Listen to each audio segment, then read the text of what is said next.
All right, welcome back to the Money Advantage podcast. This is Rachel Marshall and Bruce Wayner, and we have a special guest with us today, Savannah Suttle of Schema Consulting. And I'm really excited to have Savannah join us today because she is going to be talking just about the nature and the dynamics that she sees in family businesses and really how the family dynamics and the interpersonal piece of family business is a positive and also can be something that needs to have modifications or have some wise guide leading you through if you want to scale and grow and reach your goals. So, Savannah, thank you so much for joining us on this podcast today. Oh, thank you so much. It's such a pleasure to be here. Awesome. Well, Savannah, we have so much ground that we're going to cover in this conversation, and I've loved getting to know you and your heart behind the work that you do in working with family businesses. And before we jump into the work that you're doing, just give us a little bit of a backstory on what brought you into this space and this passion of working with family businesses. Sure, absolutely. So my kind of professional background is actually in the world of psychotherapy. I practiced for a little while as a behavior therapist, as well as then later got my master's in marriage and family therapy. Practiced for a while in the South. I'm from Mississippi originally, and one of the things that's really unique about the field of marriage and family therapy is it's not just the demographic. It's not just spouses and kids, etc. It is actually a structural form of psychotherapy. So if Mm-hmm. you think about it, it's if you can change the structure of a relationship, you can change the dynamic of that relationship. Just like in football, if you change the position of the players on the field, you will change the dynamic of how that play unfolds. So in the same way, So fascinating. Just as you're talking about here, there's so many moving parts, right? And you're saying if you just make a small change, you can impact the whole picture. yeah, changing one piece of the system will change the whole system. And so in looking at how families function, and there's also a whole nother field of called internal family systems, which is actually how you as an individual structure your different pieces and parts internally, right? So looking at how individuals operate, looking at how families operate, that's kind of unique to the field of marriage and family therapy. But one of these overlapping structures that tends to get very overlooked is how the business structure will impact the family system. So earlier on, I would have clients who would come in, they would try to work on family matters in my office. They'd literally leave my office and go back to their family home office where they had cemented some of their dysfunction into their operating procedures. And it sounds silly, but like that is a common thing that happens. And the reason is not because people just really love these dysfunctional patterns. It's because they were functional at one time. They standardized and formalized them. Then they outgrew these roles. And now they haven't adjusted or adapted to the new paradigms of who they are and what they need. Mm. So I had started originally seeing this paradigm play out. There was nobody really helping to work through this, the interplay of these dynamics. Therapists couldn't touch the business side. Business consultants didn't want to touch the family part with a 10-foot pole. And so I saw this need. There was a gap for helping these family businesses kind of get out of their old entrenched patterns and getting into a new framework that actually better suited them. So here we are. Mm. That's awesome, Savannah. I love that you were entrepreneurially minded, and I know a little bit more of your backstory as well. Just you looking at systems and figuring out how to grow an entire agency rather than just doing individual practice. But I love how you're talking about you saw a need that was in family businesses, that they're recognizing there's family issues, there's business issues, and you're bridging that gap between the two and being able to help them sort out both so that they can flourish in the family and flourish in business. And it's just completely necessary, especially for many of our clients, many people who are in a position of recognizing that they've started a business and now they're wanting to think about transitioning that on to a second generation or even a third generation who are continuing to operate this business. And maybe their livelihood and their identity is in this business and they're doing really well with that, but they're going to have to change and transform themselves along the way if they're going to continue to grow, right? Absolutely. Absolutely. Because, who you were when you started the business is probably not who you are now. Mm-hmm.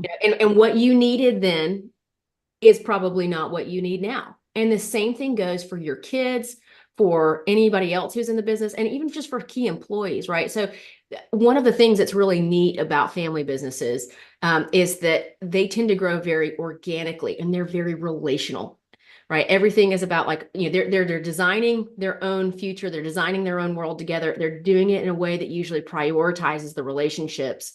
What happens is that as they grow and scale, they are not always able to maintain those relationships in the same way.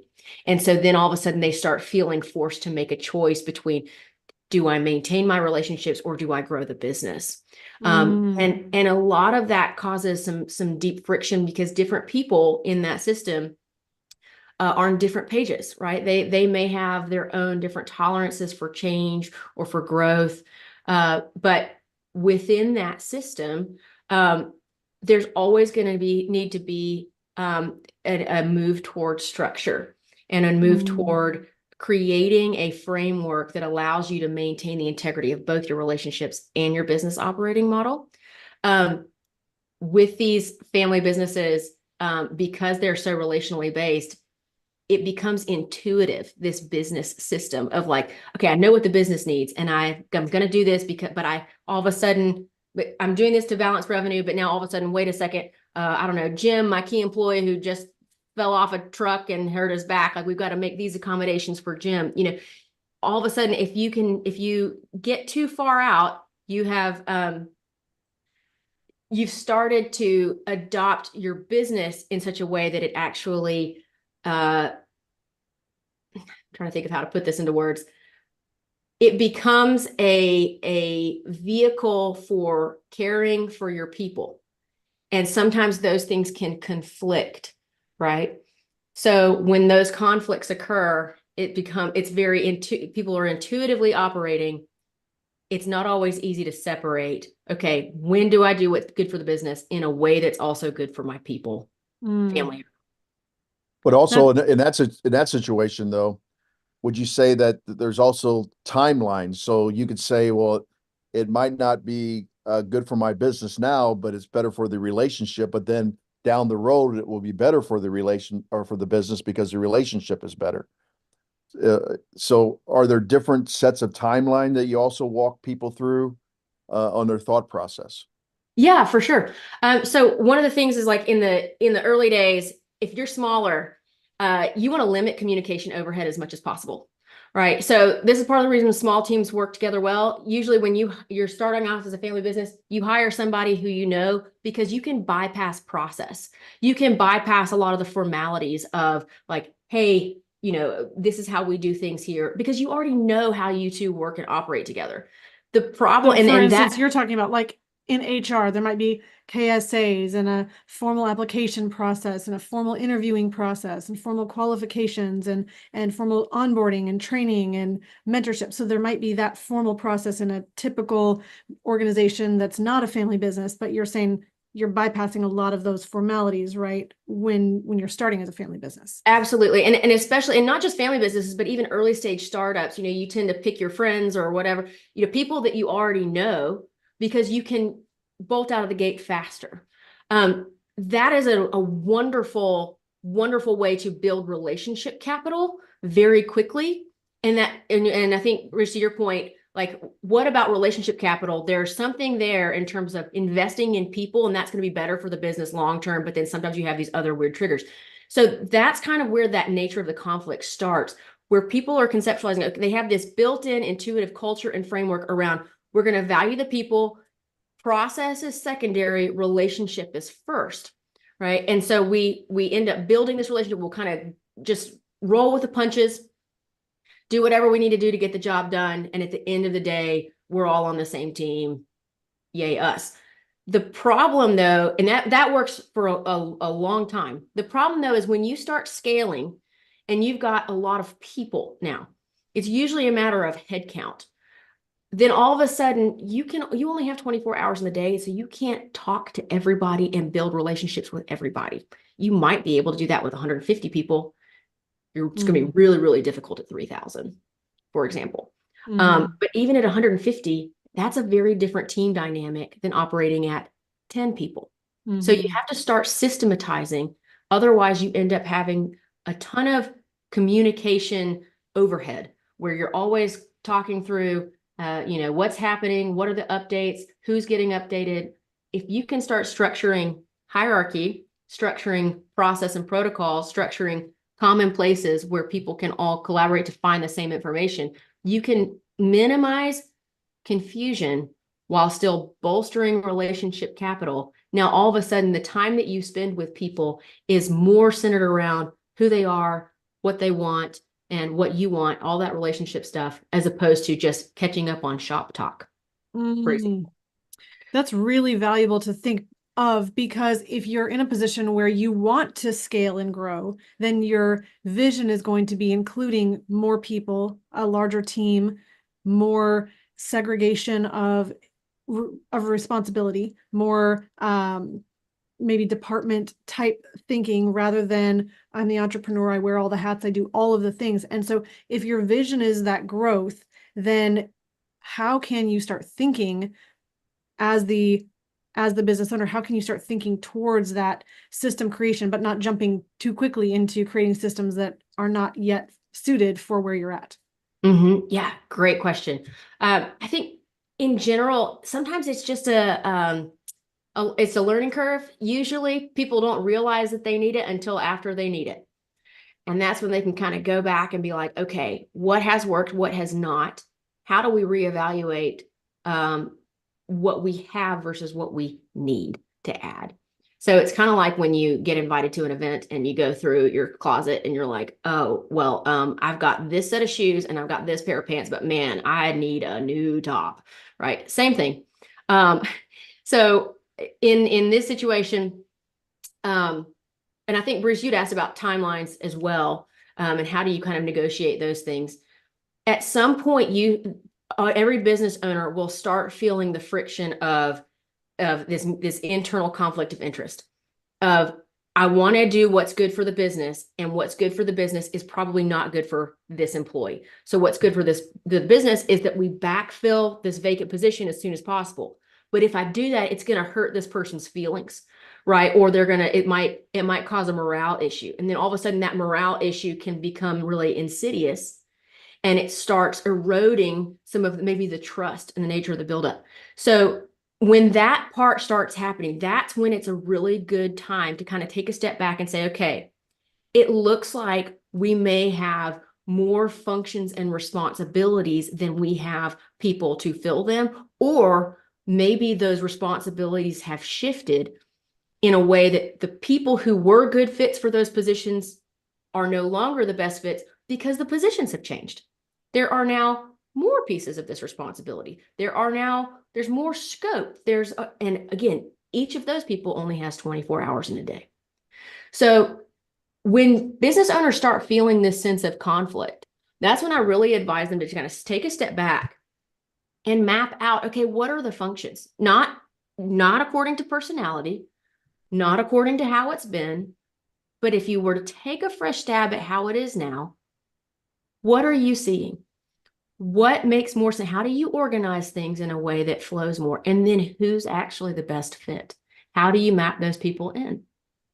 And if they don't necessarily fit, is there a way then to merge them? Or is it time to say, hey, we've had a great run, and now we're going to have a great exit, or we're going to have a great baton pass, or a great succession, or a great rearrangement? How about we try something new?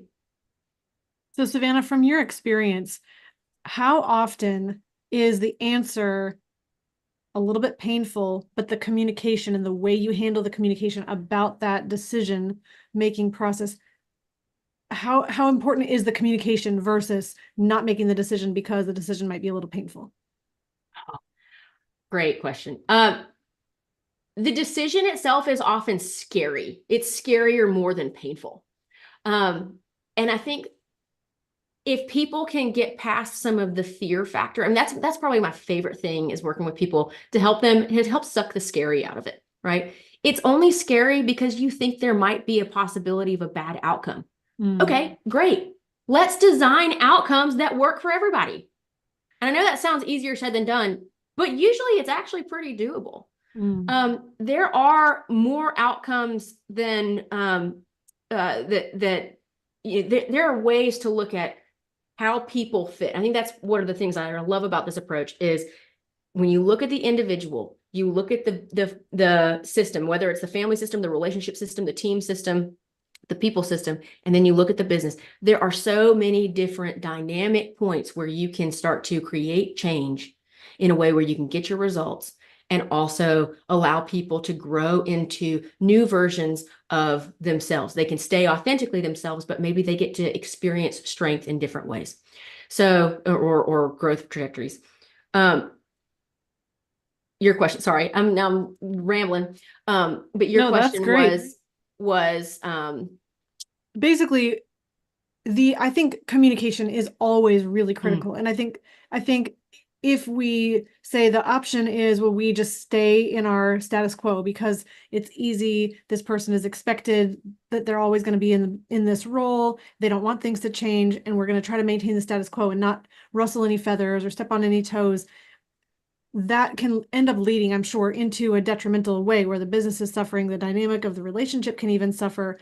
And instead of avoiding that type of challenge or that conflict, addressing it with open and honest communication that's transparent. And I love how you said getting that win-win, structuring a solution that really does work and serves everyone and gets everyone's needs met. And it is possible. I love how you're saying that there is a solution. It's not a one size fits all. It's not you have to hit the highway because we're going a different direction, but it sounds like the emphasis is on the communication, not on saying avoid the decision. Yeah, for sure. And I think a lot of times people end up getting pretty conflict avoidant, right? And conflict avoidance is a recipe for being taken advantage of in business. And that's true whether you're the owner or the employee, right?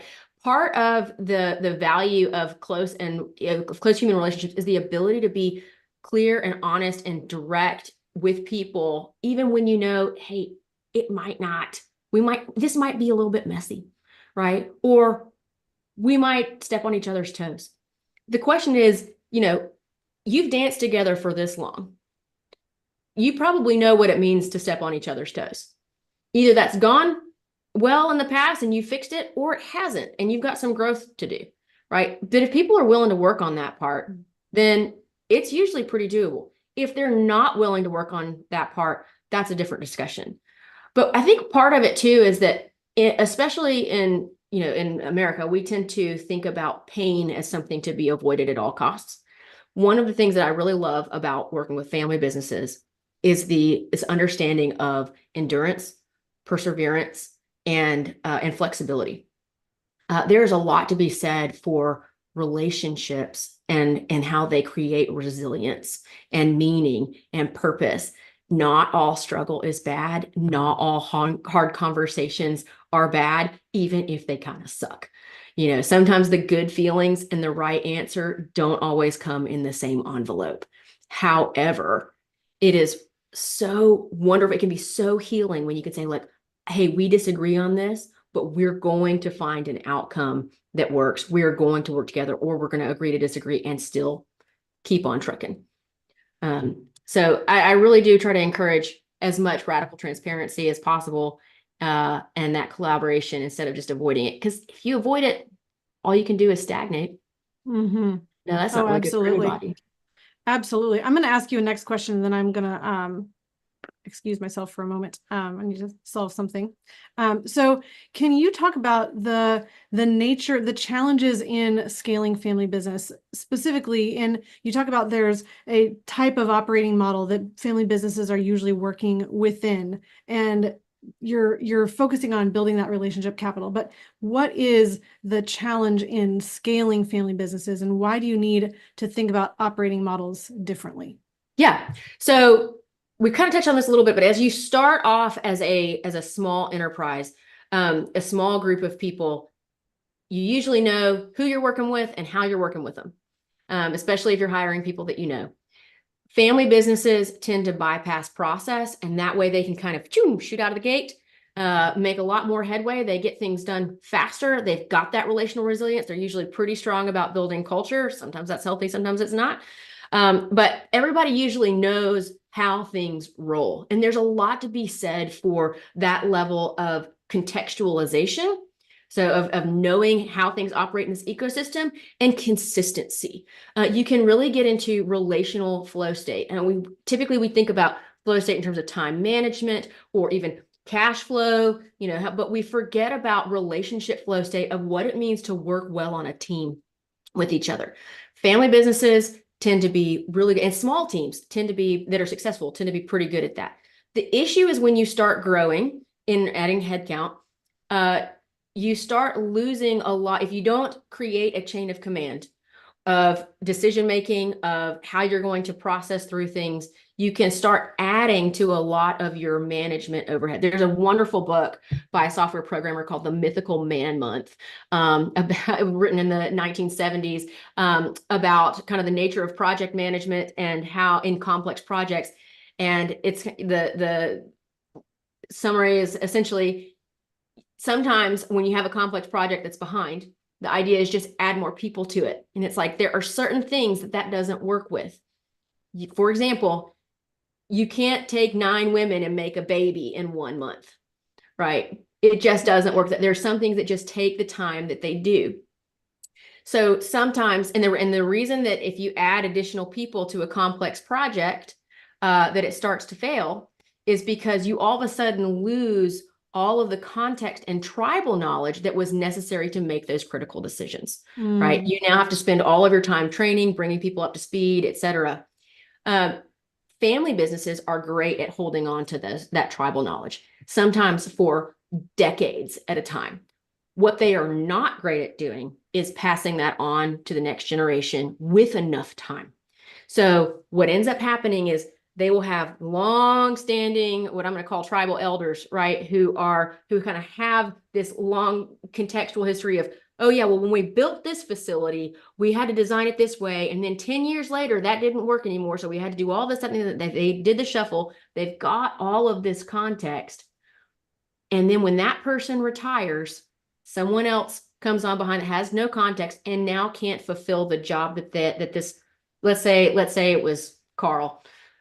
Carl was a facility manager. Carl retires. Now you've brought on Joe, and Joe has no idea how to be a Carl. Everybody's unhappy with Joe because Joe's just not what Carl was. But the problem is that by the time Joe comes in to take Carl's job, the job is not actually a job. The job is a personality fit for Carl. And Joe is not Carl.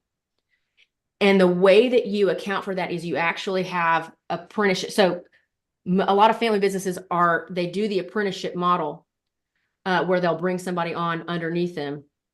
If they do it well, they do it long enough. If they don't do it well, it's not long enough and it's insufficient. And that next person is just kind of thrown into the deep end. Sometimes that works, sometimes it doesn't. What really is unfortunate is when all of a sudden Carl drops dead of a heart attack and there is no record of what Carl did because everybody just trusted him to get it done. Or, and so now all of a sudden everybody else is trying to figure out, what exactly did Carl do? Hey, Janice, do you know what Carl did? Well, I don't know. He would just always bring me these receipts whenever this happened. Okay, so now we're all trying to, play detective. And then you hire Joe. Joe comes in and says, I have no idea what this is. We're going to have to redesign a new position. If you can think about that dynamic happening at scale multiple times over at the same time, you can imagine how much mess there can be. And that tends to happen because you'll have a lot of long-standing employees who've been with you for a while, and then they start retiring at the same time.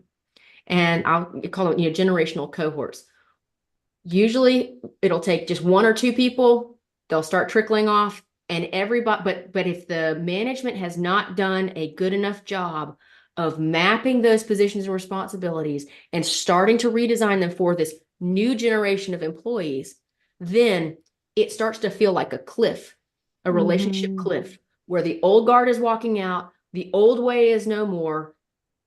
The new employees don't know what they're walking into. They're having to redesign everything. And then all of a sudden you've got this older generation. I'm not saying like, boomers, I'm saying like this first cohort. The first. Yep. Yeah, the first generation who's like, this isn't the company that I've always known and loved.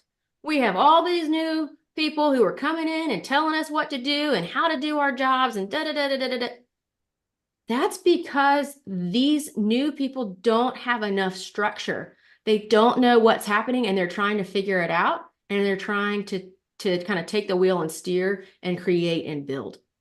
So those are two very different mindsets of building, architecture, repair, et cetera, design, building new solutions versus kind of coasting or gradually going with the way we've always done it.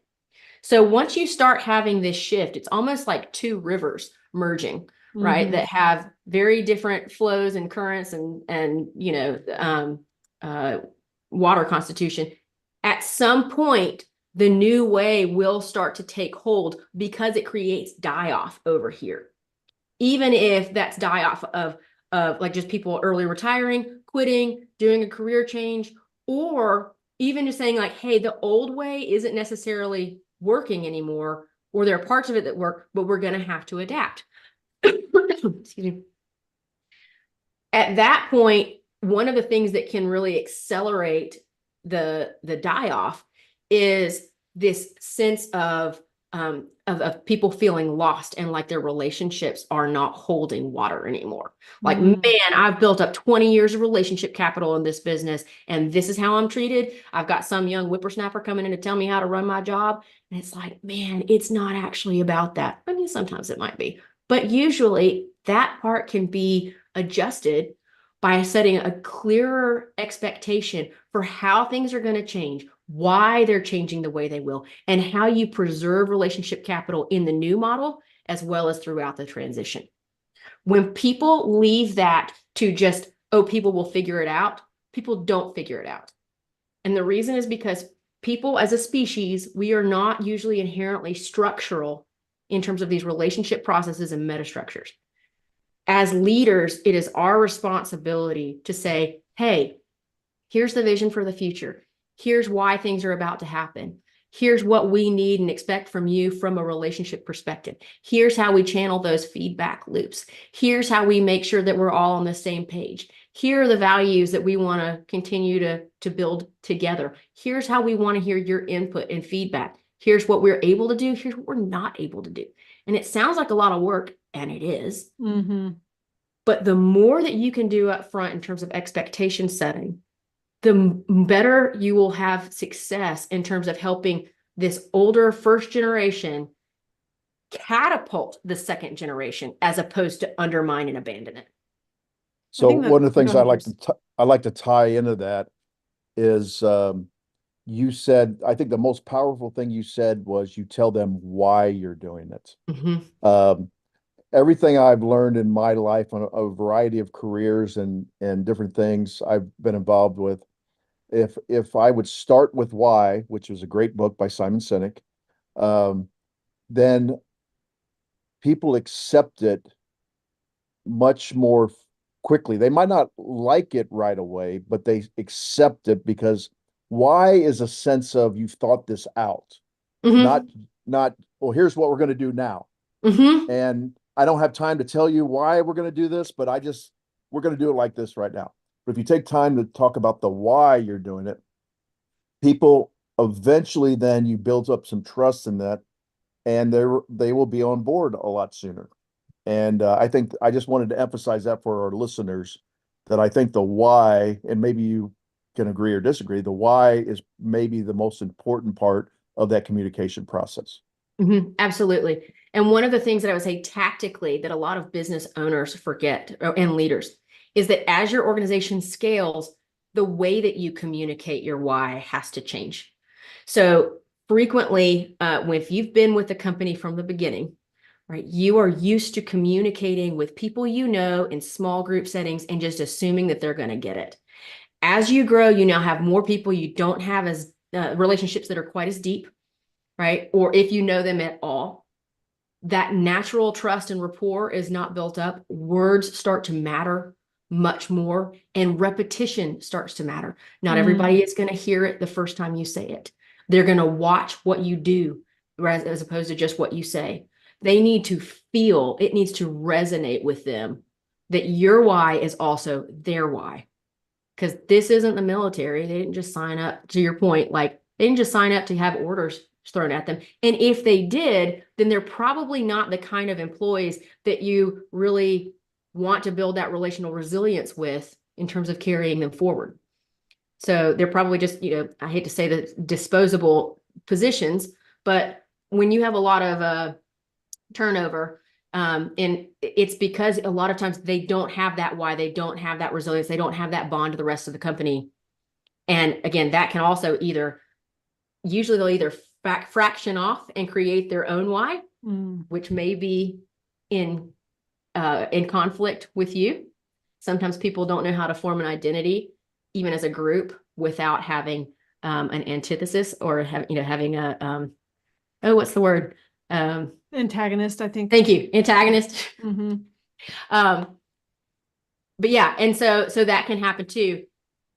To your point, as a leader, if you can really rally people toward that why and help them understand at a very granular level how that applies to them and how they contribute. So it's not just you off on your own mission or the company off on its own mission. It's us as a group moving forward into the future together.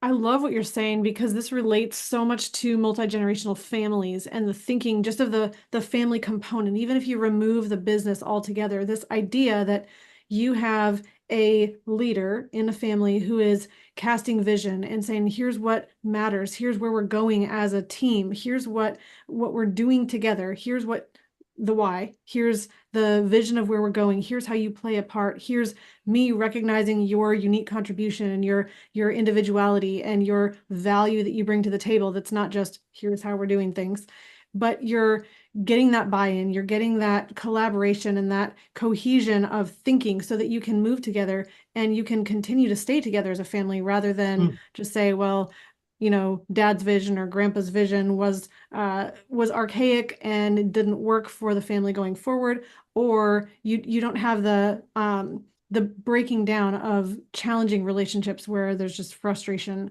and dissent or pulling against each other. I love what I'm hearing you say about casting vision and being a leader, and you needing to do that at the forefront. It's the founder's job then to be able to cast as much vision as far as possible in the family and the business. Yeah, absolutely. And I would say the vision needs to include, and this is where people, I think, forget this a lot. The vision has to include strategic exits. The vision has to include baton passing. This is a relay race. It's not just a solo marathon. It can be if you want it to be. If that's how you want to participate in your life, great. But if you expect that you're just going to solo marathon it and then somebody else is going to solo marathon it and there's not really going to be an overlap or a clear baton pass, you're setting yourselves up for failure. Because what happens is the first generation will pave the way. They'll build the things. They kind of hoard all this tribal knowledge and context. They understand how and why they built the things they did. They made the mistakes. Then they have Gen 2 come along who takes over. And if they have not done a good enough job of passing on a lot of that context, and I would say actually if Gen 2 is not willing to receive it, Gen 2 has to have ears to hear what the older generation is willing to share. And that's not always the case. But what ends up happening is Gen 2 steps into the middle of this business. They frequently have not experienced family outside of the business, right? So those two things can be synonymous. They step into the business. They know it is how it is, but they don't understand necessarily how it got there. And if the founding generation isn't smart enough about how to navigate change, if they're not, I'm not going to say smart enough, if they're not intentional enough about navigating change, building it in, and teaching other people how to think about change, if they're not doing that, then what happens is Gen 2 comes along. They say, the business is here. It is how it is. I'm not allowed to change it. They set it up. Every time I try to actually make a change, my parents are like, no. We've already made those mistakes. So Gen 2 learns that they are not supposed to make mistakes. They are not supposed to change anything. This is mom and dad's other baby. I just need to keep the wheels on the wagon. Fast forward 30 years, Gen 3 comes along and is like, wow, what an outdated business. This thing hasn't changed in 30 years, if not longer. What have y'all been doing? You've been sitting around slacking. You don't know about technology. You haven't invested in your employees. You haven't this, that, and the other. And it's like, hold on. It's a little bit like Queen Elizabeth and Prince Charles, where somebody else is having to live in the shadow of the vision of somebody else. The vision itself is not sufficient. You have to allow for people to step into their own authenticity within a framework of collaboration. They have to figure out how to continue working as a team. They have to figure out how to incorporate change. So that way, when Gen 3 does come along, it's not so stale and stagnant. Because that's a pretty rough rupture when you get to Gen 3 and they say, this is an outdated business. I don't know if I can or want to overhaul it. Why don't we just sell? Mm-hmm. And that's frequently a thing, because then the young generation, they're like, I don't see a place where I can fit here. This is somebody else's vision. And I watched my parents live in the shadow of their parents' expectations. We don't want to do that. We're going to go start our own thing. Mm. And what a sad outcome when it Yeah. doesn't have to be like that. Yeah, I think there's just so much value if we can think about how to be vision casting, but inclusive and bringing the next generation into that vision, how much more power you have then as a family business to continue a wealth creation machine that you can all contribute to, that can serve the family and serve the business and serve people and maintain that corporate knowledge. Because if you've been able to maintain that, and instead of starting over and every generation just starting fresh and closing the doors, and then they have to go figure out a brand new business or a brand new economic engine for the family, if instead you had this thing that kept growing with them, you just have a lot more ability to grow. I mean, you look at strong companies, the built to last Jim Collins companies he talks about, Coca-Cola, and the ones that have been around for a really long time that have continued to pass this knowledge. You can take over market share. You can be in a position of just being able to be inventive and change the landscape and continue to serve and just be a powerful company that is strong for the family and for the clients they serve. Yeah, absolutely. Absolutely. And, there's also such a thing as DNA roulette. You never can guarantee what kind of kids pop out of the oven. Some of them may have business sense and some of them don't. That's okay too. There's no shame in closing or passing. But if your kids have any shred of what you have brought to the table as a business owner, and you want to pass that on or help them grow and nurture it, like even just giving the business as a sandbox for them to explore those dimensions of themselves. I mean, what a gift, what an opportunity that so many people do not have in terms of personal growth and development. And what a unifying factor that can be for you as a family to understand, like, oh, okay, wow, we really thought you were going to be great at sales. Turns out you suck at transaction sales, but you are phenomenal at enterprise sales. Wonderful. Do you want to stay doing this, or do you want to do something else? I think, Savannah, one question that comes up frequently when you talk to families, especially when you're talking to a founding generation who is thinking about their kids, they often will have this feeling of like, well, I don't want to force my kids into having to take on the family business. And what if it's not a good fit for them? What if they don't want to, they don't want to manage this? It's not in their unique ability. And I would just like to hear your perspective on navigating that, considering that I believe that you have the opportunity, if you are creating a business and it's growing and it's scaling and you're in a position of profitability, that you have the opportunity to teach your children through that. You mentioned being a sandbox and having this idea of mentoring them, growing them, giving them skills and tools for them to be able to work in the business or outside of the business. And I think that having a mindset that is an expectation that you are training and nurturing and growing the next generation of leadership of a business, I think that doesn't lock you in. I don't think it creates a stiff, rigid box that they have to fit in. I think it's empowering to say, hey, do you want to be mentored and grown in our business? Then you're free to choose if you'd like to go somewhere else or you'd like to maintain this ability. I'd just like to hear your thoughts on that. Yeah, absolutely. So if you don't want to force your kids in the business, I mean, it's easy. Don't force them. Hopefully at the point where you're wanting to include them in the business, even when they are teenagers, right? Or maybe even younger. I know I helped out at my dad's business, right? When I was a kid, Loved it. There are the key is like with parenting of saying like, hey, I'm going to teach you not what to think. I'm going to teach you how to think critically. What is good for you?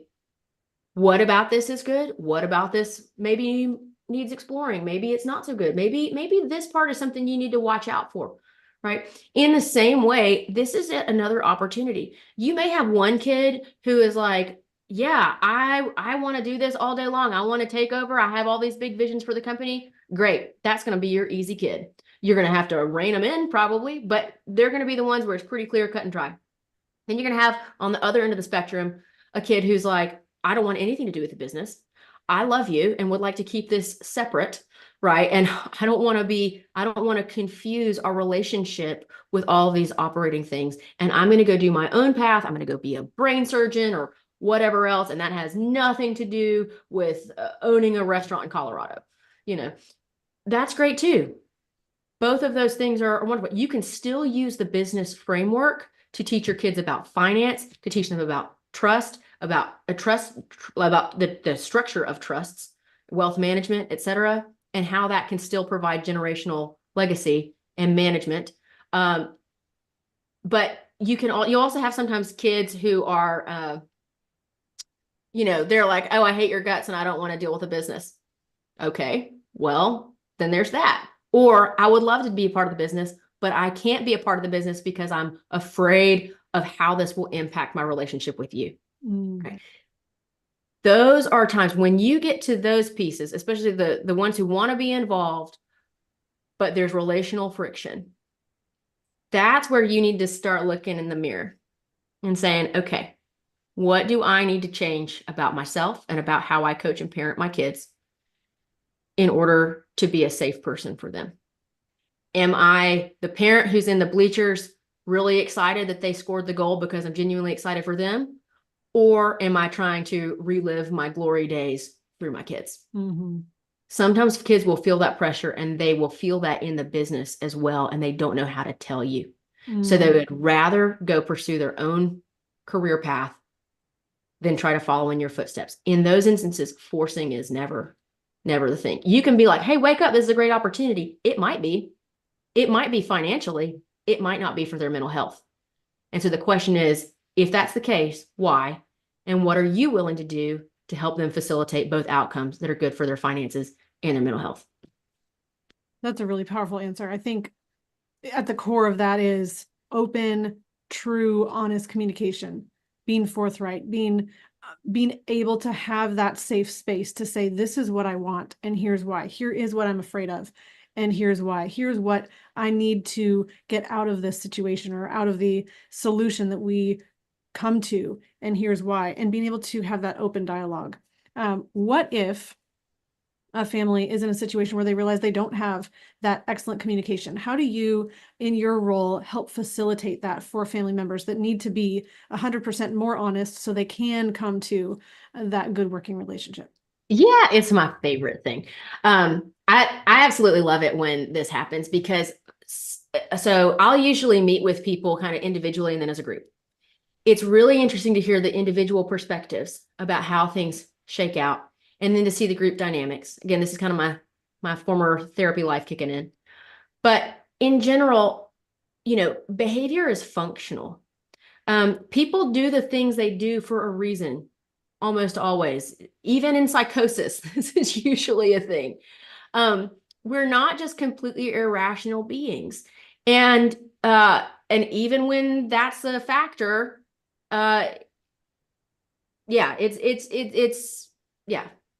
we're not just completely irrational beings. Behavior has a function. And when you start looking at, okay, what is the intention behind it? So even let's say somebody's going to hold a secret because they're afraid of sharing it with somebody else. Well, why? Because this person might react. Well, why would this person react the way they do? Well, because they've got all this other past history, or because they are held to these ideas of how something should go. So let's say you've got one kid who's afraid to say, hey, listen, I love you, mom and dad, but I really need you to retire, right? And because I can't run the business effectively until you do. That's a really hard thing to say to your parents. It's like taking the keys away. Sometimes it helps to have that come from somebody else. So when you can sit there and articulate that in private, and then actually look at the diplomacy of how do we communicate this and hear it from somebody else. And also that, and from a person who also knows why mom and dad are reluctant to retire, right? Maybe mom and dad are reluctant to retire because it means they're actually going to be spending a lot more time together and they're having some marital issues that they'd rather not share with the kids, right?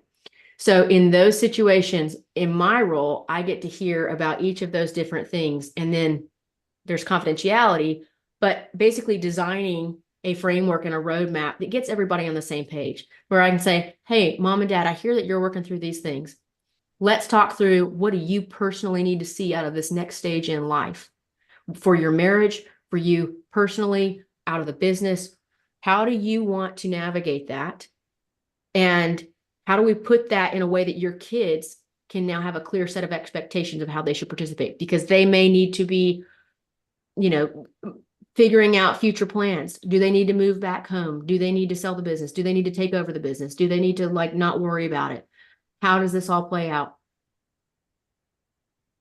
Helping mom and dad map those things, helping communicate that as far as what they want in terms of discretion to the other kids, of saying okay, these are their milestones.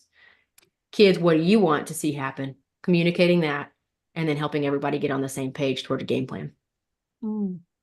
Savannah, I can see so much value in the work that you bring, because families, anybody needs to be able to navigate these dynamics, have those challenging conversations, be able to create solutions and outcomes that do work for everybody. And I think that just often we don't have the tools to be able to arrive at those. So I just really appreciate you sharing your wisdom, your knowledge, your experience in working with families, and your perspective from merging this family world with the business world, and really being able to help those unique families that are in a business situation, that want to maintain the longevity of the business and want to have that stability and the long lasting nature of the family as well, the cohesive bonds that last, that there's cousins and second cousins and third cousins that are still connected and united because they want to be together. Not necessarily they're all in business together, but they all want to be in each other's lives. And